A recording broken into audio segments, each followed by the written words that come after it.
Alrighty, well, hello and welcome to our 2022 Midterms Kickoff. I'm Kevin Morrison, a member of the leadership team at Sister District and Swing Left Marin. It's my pleasure to convene this meeting with representatives from Marin and around the Bay Area. First, a word about who we are. Sister District began in 2016. We're a grassroots organization that builds progressive power in state legislatures across the country. Swing Left began in 2017. We make it easy for anyone to have maximum impact on the elections that determine the balance of power in our country. Shortly, you're going to hear exactly how we're going to organize better and work harder and smarter this year, how we will support Arizona, hold the House of Representatives, and effectively support grassroots organizations wherever we can.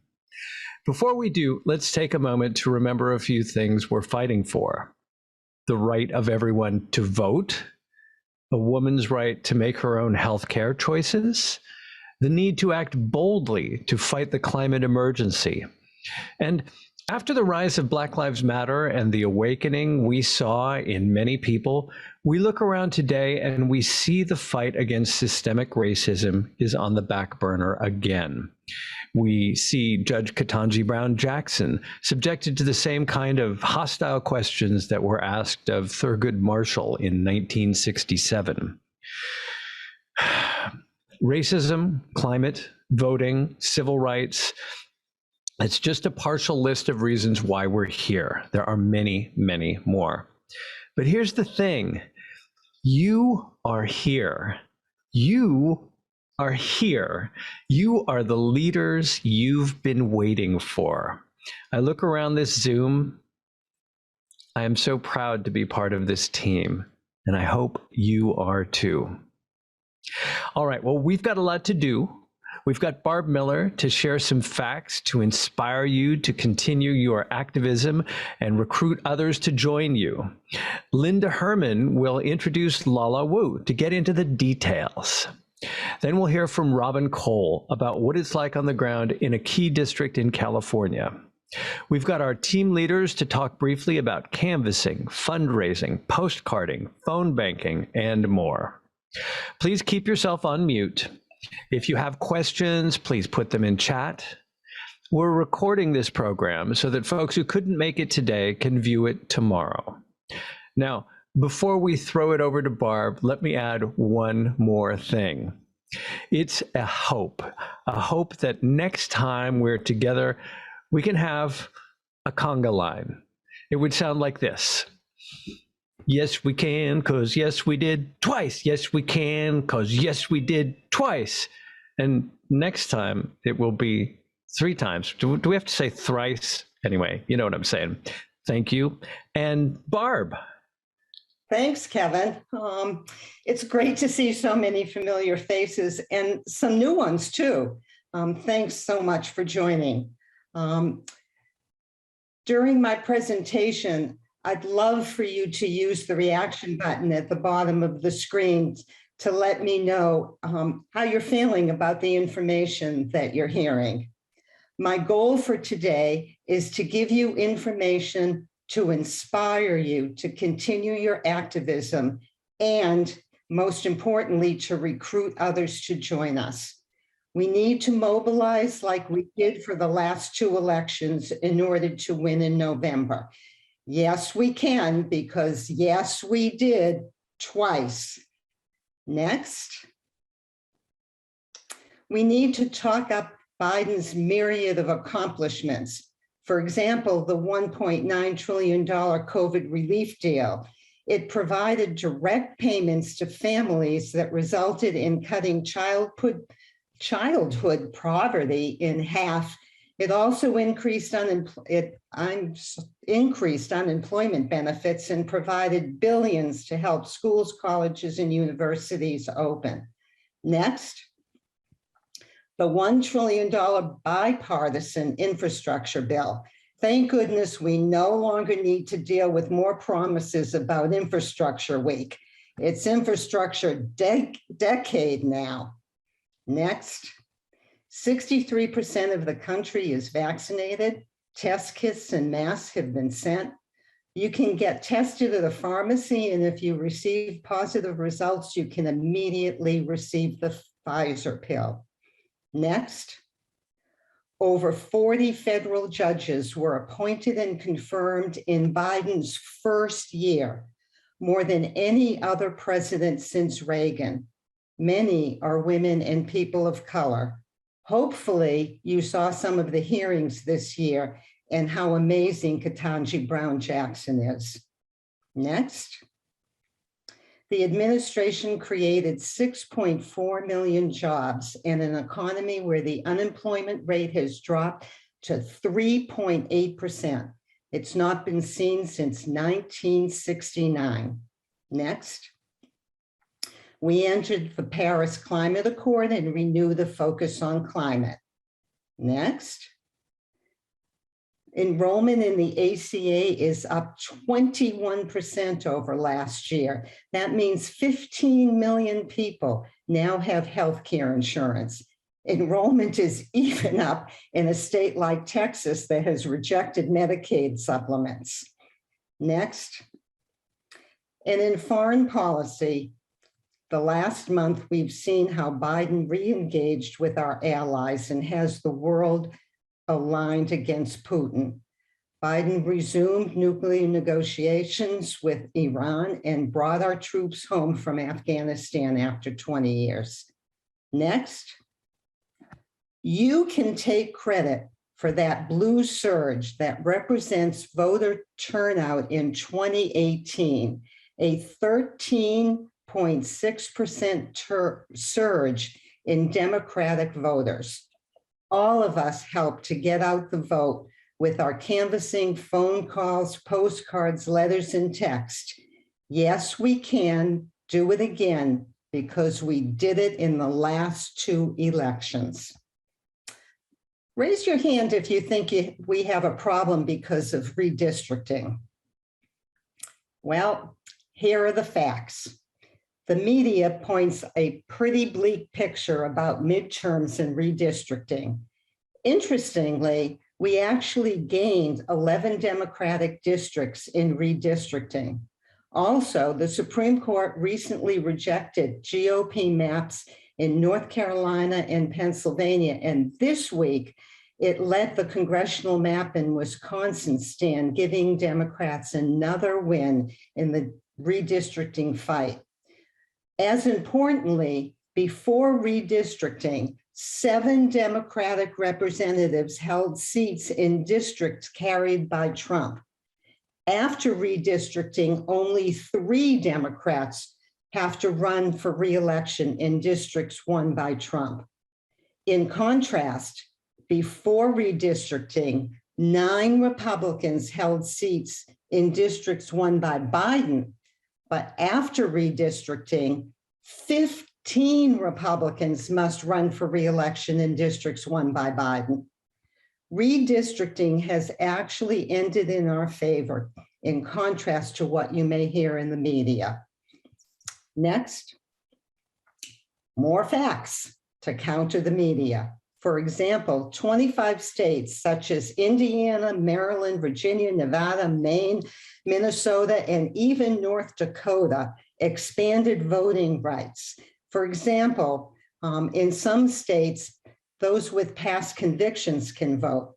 In some states, there's an increase in early voting times, and some expanded mail-in voting. Some increased voter ID requirements, and some states allowed for more drop boxes.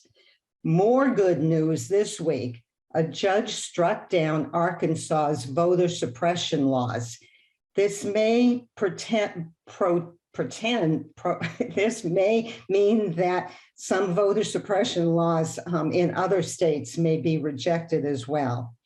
Next, the GOP thought they could take the Senate with these popular governors. They all refused to run. Raise your hand if you think the GOP is winning the culture war.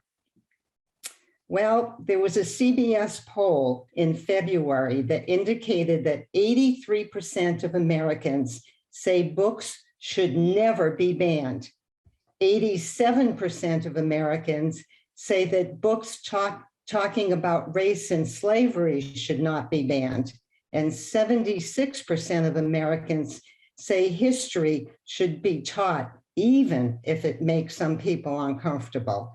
And I think Mary Elke is going to put the link to the Washington Post article that will give you more information about that poll. Next. Let's come home to California now. Our group is focused on helping Josh Harder win in his new district, CD9. CD13 is another new district in the Central Valley where we need to get out the vote. Both of these districts have significant Latina populations. So if you speak Spanish, we need you. And lastly, let's flip Valadeo out twice. We flipped him once, we can do it again. Next. I hope you'll try something new this year.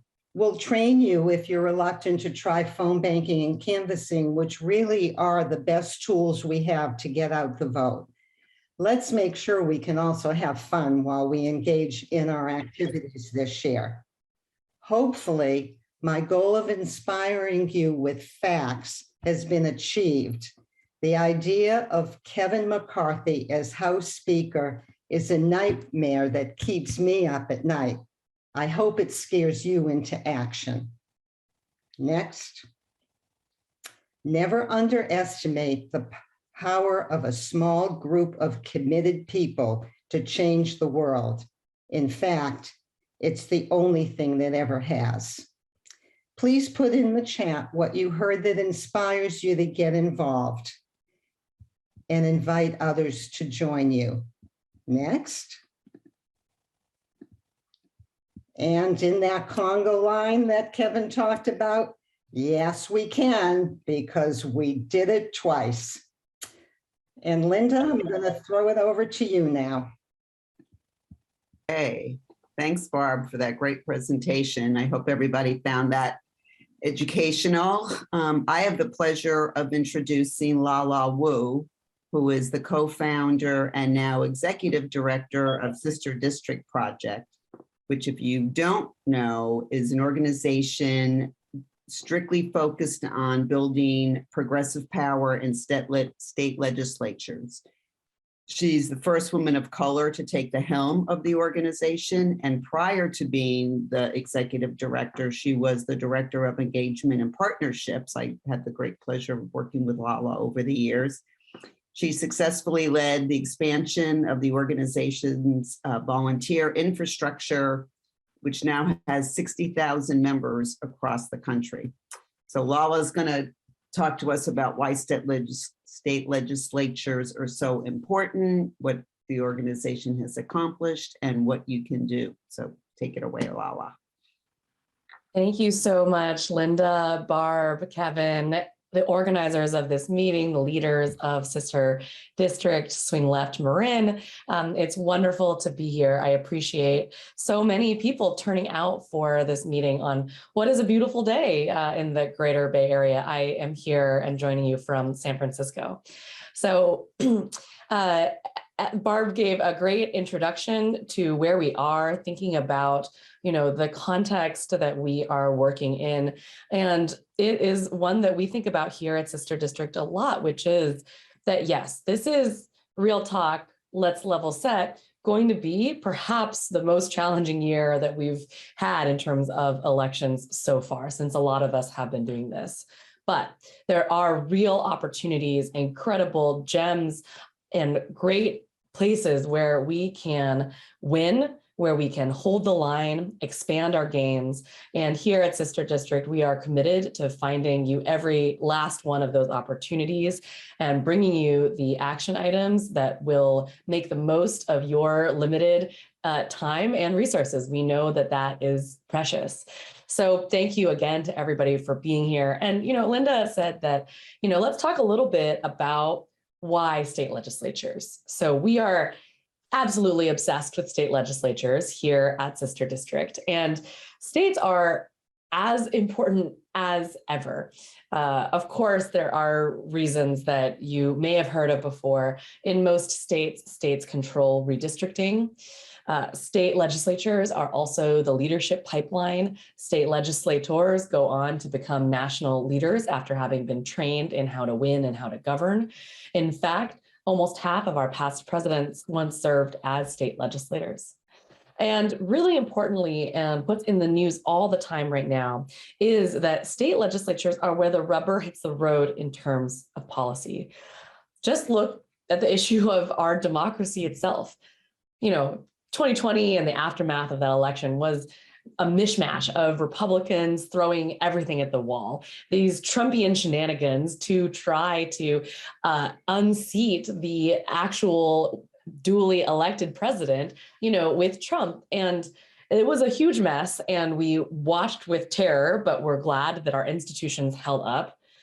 Well, the thing is, Republicans have regrouped, and they have come back, and they are coalescing around their theory to gain power without regard to the cost. And that all revolves around, of course, the big lie. And they are doing so, peddling the big lie without regard to what's going to happen to our democracy. So Republicans in 13 states have introduced 41 bills already that undermine the democratic process. These are bills that would, for example, give state legislatures the power to review election results, give them the power to seize control totally of the election process, punish election officials for small items, unintentional mistakes. And then there is the independent state legislature theory, something we've been really sounding the alarm about, which is I'm a former lawyer myself. Has no actual reasonable foundation in the law, but what it asserts is that state legislatures have complete control over elections and redistricting, regardless of state constitutions, of ballot initiatives that are passed by the voters, of even state courts. This is completely absurd. The implications would be out of this world and just shake the foundations of our democracy. But of course, the Republicans are peddling this along with the big lie and in service of it. That's just our democracy. There's other, just our democracy. There's other issues as well that Kevin mentioned. What about abortion? We all know that Dobbs is coming down, and it is likely that it's going to overturn Roe, or if not, then deal a very serious blow to it. We've already seen, of course, effective abortion bans in Texas, Arizona, Idaho, and coming up next are Oklahoma, Florida. This is happening all across the country. Of course, we would love to see federal legislation that puts an end to this issue once and for all, enshrines the right to choose in our federal law. This is what we would absolutely love, but we need a plan B. Given that it's unlikely that's going to happen right now, this is a battle that's going to be fought in each and every state. So we see this, it's no matter the issue: abortion, education, climate, labor, LGBTQ rights, our democracy itself. These are all battles that are going to be fought at the state level.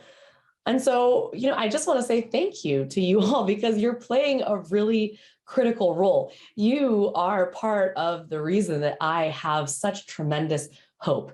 Barb talked about the good news coming out of that maybe the media doesn't talk about so much, that we can sometimes get a little bit sad and a little bit depressed and a little bit unmotivated by how hard things feel. And like I said, at Sister District here, we're very clear-eyed and practical about what the challenges are, but we also feel a tremendous amount of hope. And that is in part because of the great things we know we have achieved. This theme, we've done it twice before, we can do it again. At Sister District, we've endorsed 131 races in 17 states. This has resulted in 73 victories, which means 73 state legislators going on to fight for progressive change in their communities. And we've raised over $4.25 million to candidates and made over 3.5 million calls, postcards, texts, and door knocks, although that was mostly before the pandemic. Hopefully we can get back to that. And all of this is making a huge difference. Virginia is a really prime example of what we can do when Democrats are in power.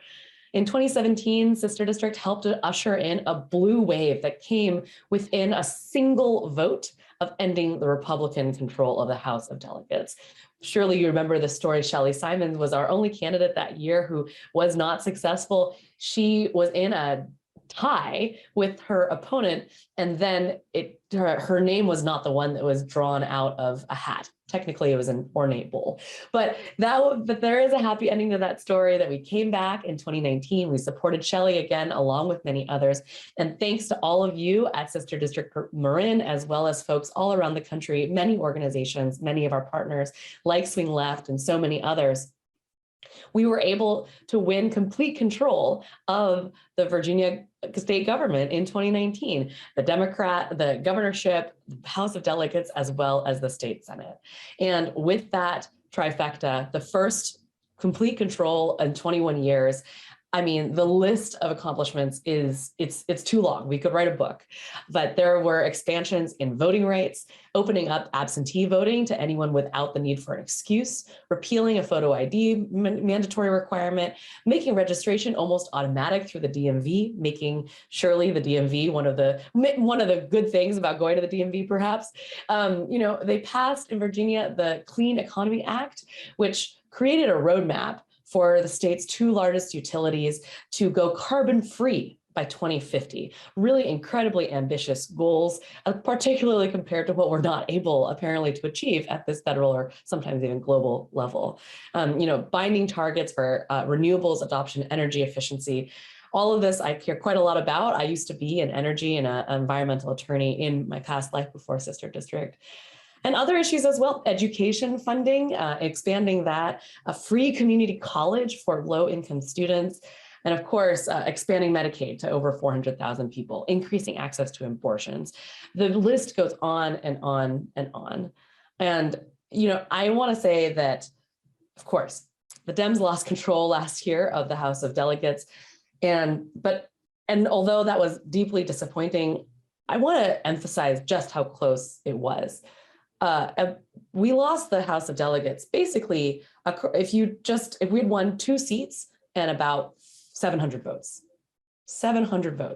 we could have retained control of the House of Delegates. And at Sister District, 5 of the 12 races we supported last year were won or lost by 812 votes or fewer.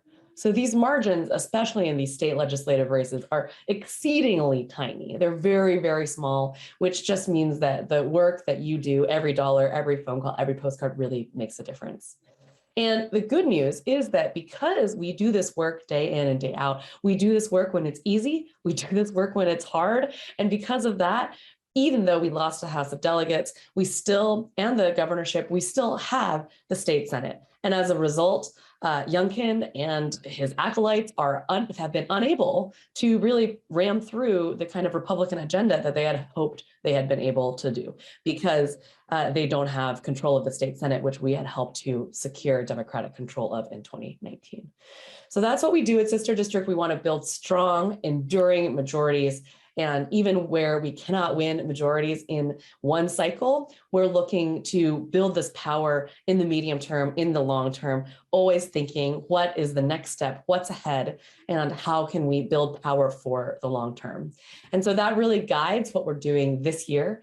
Our strategy focuses on 7 target states: Arizona, Georgia, Michigan, North Carolina, Nevada, Pennsylvania, and Wisconsin.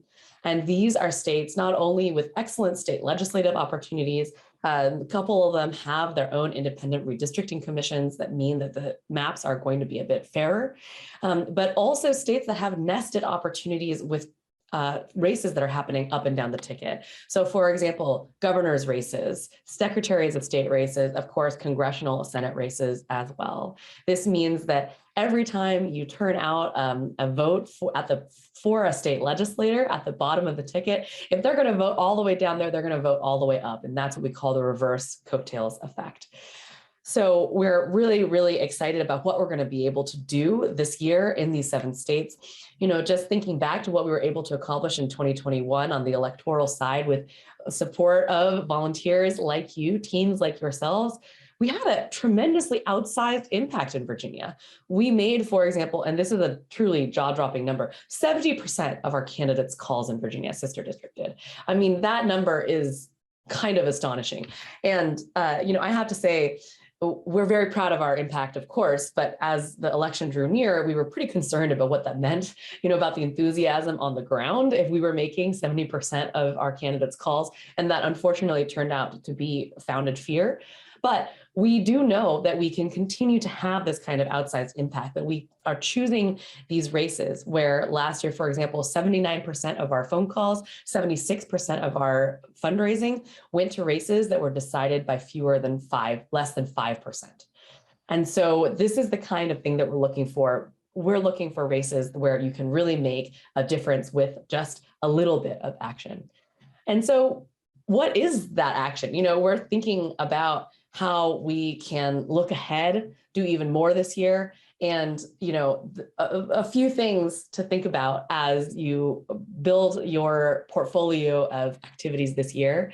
I mean, the first thing is the most important, and Kevin talked about this, it's showing up, right? It's just showing up, and you're already doing it. You're already here. Thank you so much. This is going to be a challenging year. Historically, the president's party doesn't do very well in a midterm year. But what we need to remember is that it's not actually a referendum on how the president's party is doing. It's not a referendum on Biden. Experts talk about how it really should be considered more as a measure of the opposing party's enthusiasm. And it looks like the Republicans are very enthusiastic this year. And what we can do is we can be enthusiastic to match them. We can bring our enthusiasm. We can not fall prey to complacency because, we got rid of Trump. Let's be real, people. Trump is not actually gone, and Trumpism is alive and well. And I think we are certainly seeing that in the news all over. So, showing up is just the most important thing. Thank you for being here. Second, giving money is really great. If you are in a position to give money, this is a form of activism, especially if you are feeling very tired, overwhelmed, too busy, if your full plate is really full. I just had my first child. She's 6 months old. And so, I get it. Things get busy. Life can get in the way. I mean, giving money is a form of activism. You don't need to feel guilty about that. I've talked to some people who sometimes do. No, giving money is very, very important. And as sister district, we target the best races where your money can go the furthest. And we also complement the volunteer work with candidate support work. And so we really provide campaign services, basically free strategic support to our campaigns. We have written field plans, GOTV plans. We're on their speed dial for any crisis communications. We'll give them comms training. And so we're helping make sure that your dollar goes a long way when you give to our candidates. And then third, of course, is make phone calls. As Barb said, it's really these live conversations, knocking on doors, making phone calls. It's the best way we can to clean lists, support our candidates, and these talking to voters, we can actually persuade folks this way. This is the way to do it. Postcards are, of course, great, but I urge you to think about leveling up if you haven't tried phone banking yet. It can be a lot of fun, and really, it's a really great way to meet people, connect with folks on the ground also. And like I said, these razor thin margins of 800 or fewer votes, 94 votes in one of our cases last year, it means that over the course of your cycle of phone banking, you could be making the difference. And I'm not exaggerating about that. So thank you so much for all of that support. We plan to do a lot together this year. It's 2022. It's a really important year. It's the midterms. It's going to be a challenge, but at Sister District, we are committed to identifying the best opportunities, as I said, to make sure that we have uncovered all of the best opportunities to hold the line, expand our gains, and do so up and down the ballot. And I would love to continue to talk, but I'll wrap it up. I'll just say that for context beyond elections, as Sister District, I talked about of course the grassroots field and fundraising that all of you do, as well as the campaign services, that free strategic consulting advice we provide to campaigns. We also have a number of infrastructure building programs because we know that this work is long term, and so I know that there was a mention of State Bridges earlier as well. State Bridges supports long-term power building organizations in the states that are doing the kind of community base building that lays the foundation to and is complementary to our electoral work. Purple District Network is where we think about what happens after these folks become legislators. You know, what kinds of support is available to them. And we support swing district legislators in particular, bringing them together, not just with our own alumni, but we've got over 80 plus alumni, or 80 plus legislators in swing districts all across the country, 30 states, 39 chambers, really helping them strategize, share best practices, and especially think about how to combat election subversion and these attacks on our democracy. And finally, we've got a new program called Future Winners. We ran it last year with Run for Something at Emily's List, delivering advanced training to exceptional candidates who lost by just a little bit and who should really be running again, making sure to keep these folks in our pipeline. So thank you so much. Thank you to all of you for being here. Thank you for letting me share a little bit about what we're up to at Sister District. And I'm just so excited about all we'll do together this year. Hey, Lala, thanks so much. We're a little over, so I'm just going to take one of the questions that came up, and then they're kind of related, from Eric Siegel, who, hi, Eric. I've heard that GOP voters tend to vote more heavily at the bottom of the ticket more than the top. Dem voters do the opposite. Why? And then how can we get voters to vote the entire ticket? You're muted. Unmute. It's a great question. And in fact, we've done some research on this, and I will post it in the chat. What we do know is very well documented that this is the case. We're still more research needs to be done on exactly why, but there's at least one important reason is that Republicans have always, it's kind of baked into the culture of being a Republican, that states matter. States have always mattered to Republicans, but Democrats are a little bit late to kind of understanding how important states are. And Republicans have been at this for basically the entire history of our nation. And so one thing that we're trying to do here at Sister District is raise the narrative, raise the profile of states, talk about why they are so critical, so that we can help people understand why it's important to vote all the way down the ticket. I think that education is a big piece of it. I think that drawing the connection between what happens at the state legislative level and people's lives is also really, really critical. And that is exactly the kind of thing that, our State Bridges partners are exceptionally good at. These are community leaders who are often people of color, deeply rooted in their communities for decades, and that get to know their folks really well and are able to draw those connections. This is why the State Bridges work that we do is so complementary. And this way, we can help to raise the profile and continue to get people to understand how important state legislatures are and to vote all the way down the ticket. Great, thank you. Thanks so much for all the information and for being here. I'm going to turn it over to Bill Jansen, who's going to introduce Robin Cole. Great, thank you, Linda. Hello, everybody, and thank you for being here today. I get so inspired every time I hear Lala. She's just an amazing person, an amazing speaker. I just get excited when I go out and ring doorbells and make phone calls because I just get excited with the optimism and coupled with the incredible competence of her and her team. So Sister District, I love you guys. I'm glad you're there. It is my pleasure to introduce our next speaker. And our next speaker is the canvassing director for the Tracy Dems, Robin Cole.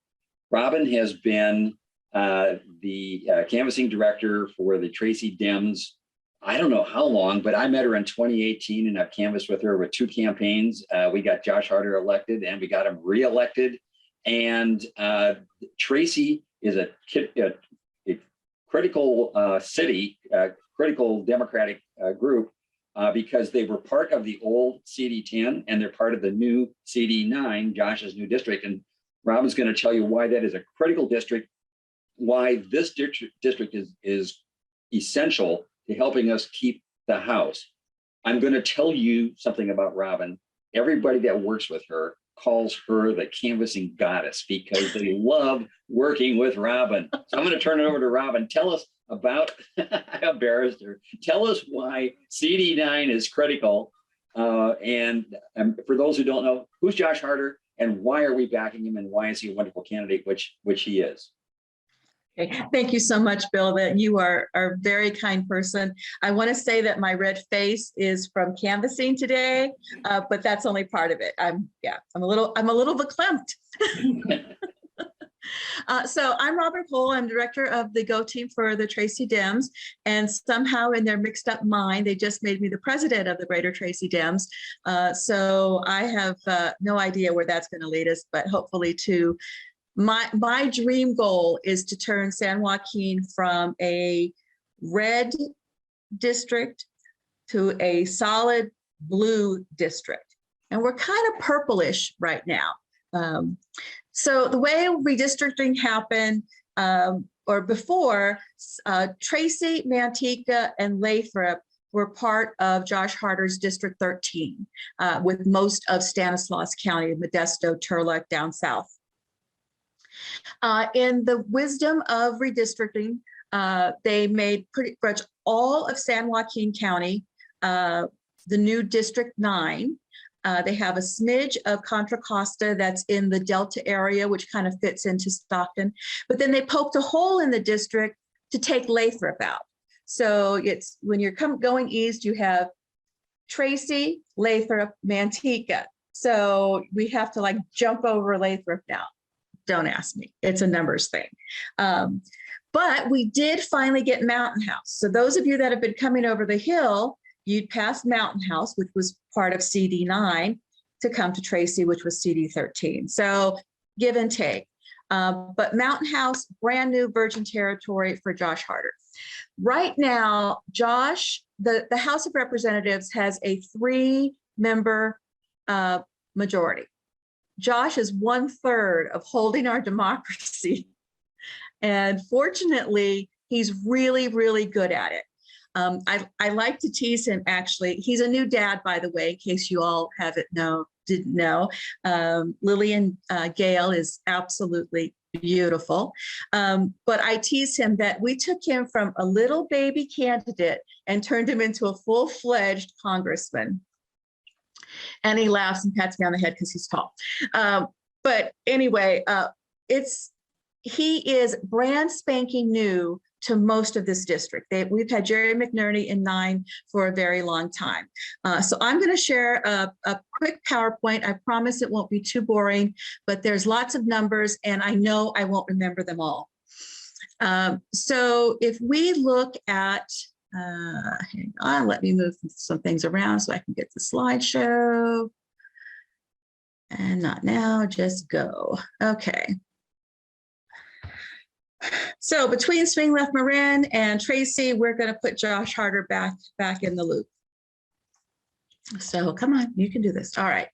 So for some hard numbers here, in San Joaquin CD10, there are 358,092 registered voters.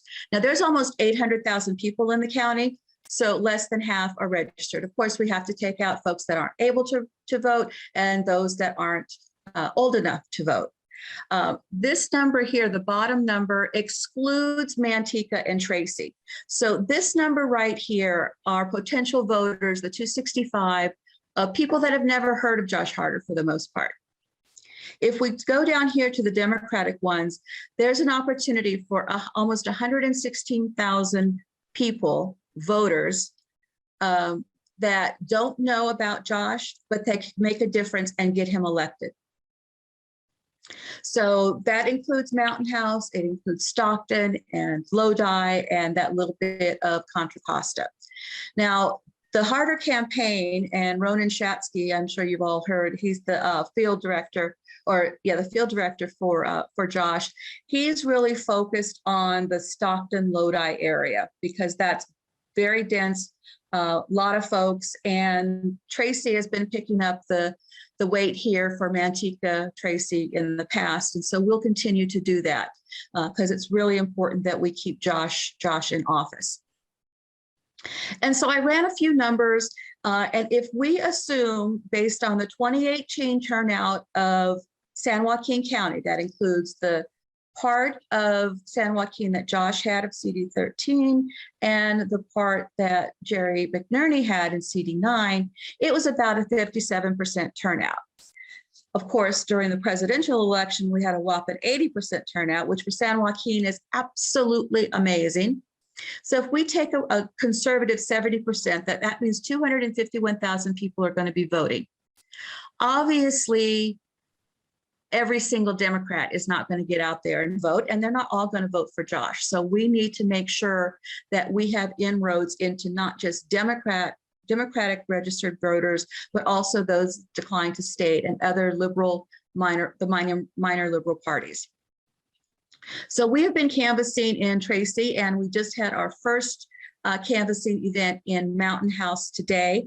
I will tell you, I was incredibly heartened by the reception that we received knocking on doors. I think I knocked on about maybe 20 doors myself. A lot, of course, don't open because they have ring and they're like, I don't know this woman, I'm not opening the door. But the people that I talked to were receptive. They listened.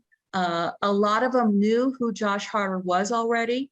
So that was helpful. And one guy even said, oh, great, I was hoping he could be my congressman. Now, I don't know if he was, day drinking, or if he was truly that enthusiastic, but I took it as a win. So I think we have some good opportunities there. Now, in Mountain House itself, there's about 9,500 people in Mountain House, and about 4,600 of those are registered Democrats. These are registered voters, not population-wise. So this is what Josh is up against. These are the folks running against Josh. 2 Democrats, and this is as of March 21. The final compilation will be coming out in the next few weeks or so. Now, Karina Feng, she actually lives in Mountain House. So I felt it was important that we get out there and we start talking to those folks, welcoming into the same Tracy group, as well as putting Josh's name out there to get a jump on Karina. But the one person that we feel is going to be the biggest challenger to Josh is this dude here in red, Tom Petty. He is the Voldemort of this cycle. And by Voldemort, I mean, we shall not say his name when we canvass. We only say harder, harder, harder, harder, harder. We're smarter because we're voting harder. So that's my thing for this year. But just a little background on Tom Petty. He has been on the San Joaquin Board of Supervisors for a very long time out of Stockton. He's the past president of the Board of Supervisors. Has very strong, very deep Republican roots here in San Joaquin. He was also a trainer for Mike Tyson. So he drops that every single chance he gets. And he has already been down south doing fundraisers with Mike Tyson to raise money. This is also a very targeted district from the Republican Party. So they're throwing a lot into this district to get Josh out. And that's money that's going to Patty. I was talking with a friend of mine on Tuesday who lives in Manteca, and she said, you cannot turn around without tripping over a Tom Petty sign, to which I promptly took another 10 Josh Harder signs. So our goal is to get folks out to knock on those doors to say, hey, Josh Harder's now your guy. Can we count on you to vote for him? These are the great things that he has done in just really 2 cycles that he's been in Congress. He brought, an $8 million, he got $8 million, $8 million for a expanded business complex here in Tracy. He's gotten $65 million for water infrastructure. His big thing that they show pictures of all the time is the nutria rodents that are infesting the valley. They're not indigenous to us, and they're not really good for our agricultural climate. But he's a good guy, and that's what we promote. The nice thing is he's originally from the valley. He was born in Turlock, raised there, and his family is originally from Manteca. He jokes that he has a great grandmother that's in the Manteca cemetery. So he has roots. in the Valley. What I'm showing you now is canvassing opportunities. Now, the first one is in Mobilize already, and I will put that in the chat for those that's coming up on April 16. And then the others I've put into Mobilize, but it's still showing that awaiting or pending approval message. But we'll be having 2 canvasses a day, except for one of those Sundays up through the election. I don't have anything for the 6th and the 7th because Ronan out of the Harder campaign is going to be handling the GoTV on those 2 days, typically because my canvassers are working, but we will be doing phone banking to make sure that folks get their ballots in. And so that's, those are the numbers, which can be kind of dry, but we try to make canvassing fun. Those that have not knocked on doors before, I would be more than happy to do a pre-PDI training before the canvas event. And we also have a refresher on the morning of, before folks go out. Try to partner people that are new with someone that's experienced. And we try to make it fun. I always have food. And I've started, if I have more than 10 canvassers at an event, I have a drawing for a fun and fabulous prize. They're not really all that fabulous, but it's always fun to win something. So is Modesto still in the district? No. That is now in District 13 still, but Adam Gray is running in that district for Josh's, and it's vastly different. They chopped up the cities of Turlock and Modesto, so it's much redder than it was. It's going to be a very hard district, but District 9 includes Stockton, and part of Stockton is very blue, but they don't have heavy turnout. So I canvassed a few weeks ago in South Stockton. Who knows, but there's a lot of rural Stockton that's very red. Lodi, there's the core folks downtown, just like in most cities, is blue, but there's a lot of agriculture, a lot of old Republican money, a lot of very red money. So I believe that Josh can win. I know if we work hard enough and get his name out there enough, he can win, but it is going to be very difficult against his opponent. Robin, thank you. Thank you. Do we have any questions for Robin? I'm just, looking at the chat. There's not really a lot of questions. I see Spanish speakers. Yes, we could use Spanish speakers in your district. I have as Robin knows, I've canvassed many times. I've knocked on hundreds of doors in Tracy. And by the way, I just would like to just say that for those of you that have not canvassed and are trepidatious about that, who are you going to meet when you knock on the door?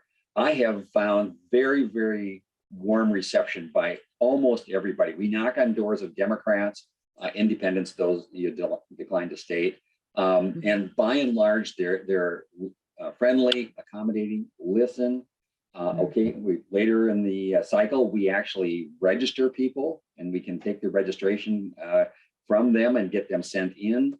We do just a lot of different kinds of canvassing, as Robin alluded to. Depends where we are in the cycle. Sometimes it's informational now, and then later it's get out the vote.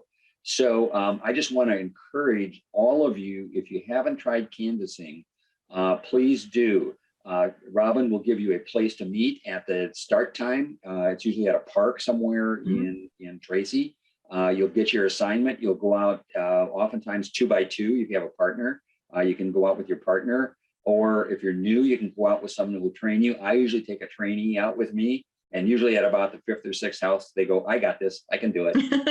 And they've got that confidence to know if they go. So it is fun. I actually enjoy it. We used to carpool. People aren't doing that anymore. People drive alone or with their own pod of folks. But I want to encourage you, if you haven't tried canvassing, give it a try. You will be surprised at the great reception you get. You come back with fabulous stories of people you met, people whose lives you changed because you got them registered. I have people who say, oh, there's an election. I didn't know it was coming up next Tuesday.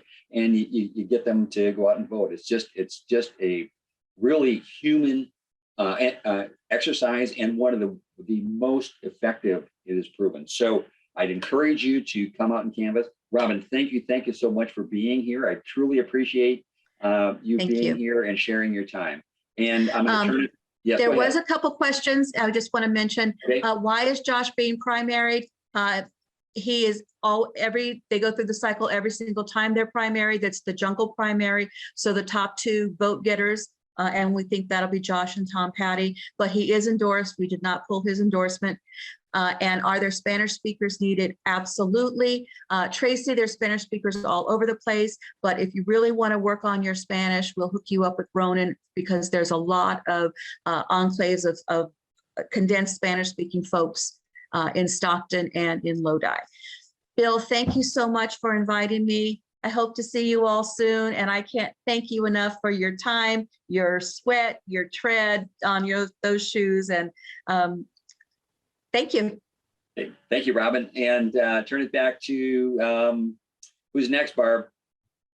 Bill, you're doing 30 seconds on canvassing, which I think you already did. Yeah, I did. Yes. Linda, Sarah, and Barb with the other actions that we've got. Okay, I'll go real quick. So I'm our fundraising person. So not to spend a lot of time, but early money is super important. It gives the candidates and campaigns ability to hire people, rent space, create collateral, et cetera, et cetera. This year, we'll obviously be supporting Josh. Once our state candidates are assigned to us from sister district, we'll be supporting them. And we'll also be supporting the State Bridges program, Luca, who is an organization on the ground in Arizona. We supported them last cycle, and we'll be supporting them again this year. So if you want to get involved with fundraising, I'll put my email in the chat. Barb, take it away on phone banking. And so next to canvassing, phone banking is the next best way that you can get out the vote. It really is wonderful to have an opportunity to talk to people all over the country. We do phone banking on Wednesday evenings from 5 to 7, and on Saturday mornings from 10 to noon. And again, I will train you.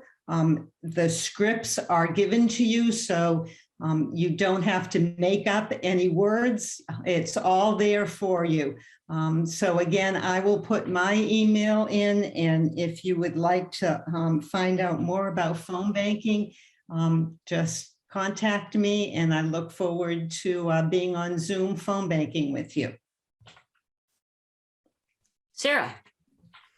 Hi, I'm Sarah Tiederman, and we have a huge and very fun group of postcarders, and we are going to have 2 meetings coming up in person in the next week if you want to join us. Sunday from 4 to 5 at Cafe Verde. Mia, do you want to cheer? That's fine. And Mia will be hosting that. And then on Wednesday, we will be at GOTS again from 12 till 2. And you may recall, we wrote 150,000 postcards in 2020. We wrote somewhere around at least 30,000 last year. This year, we estimate that we're already at that 30,000. So go team. Mia. You can also contact me. I'll put my email in the chat, and I can support you with postcarding virtually by giving you addresses via email. So I'll put my email in chat, and you email me anytime, and I will send you addresses to write postcards. All right. Yeah, I think it's you, Kevin. Are we all back? Is there some excitement? Are people milling around the lobby, or are they back in the main room? Back in. All right. Well, the closing is pretty simple. It starts with thank you all for being here, and it's time to get to work. Sign up for phone banking, canvassing, postcards. Oh, the things you'll do. Bring a friend. It's always more fun with friends. And of course, we need more people to get the work done. If you know about the power of saying things out loud, and even if you don't, say out loud right now in the chat or in this room what you're going to do. We're listening, and so is your brain. If you have questions, ask someone, email us. We're all talkers. And with that, the formal part of our program is over. I mean, you're welcome to stay for a bit or get onto that next weekend thing, but thank you and goodbye.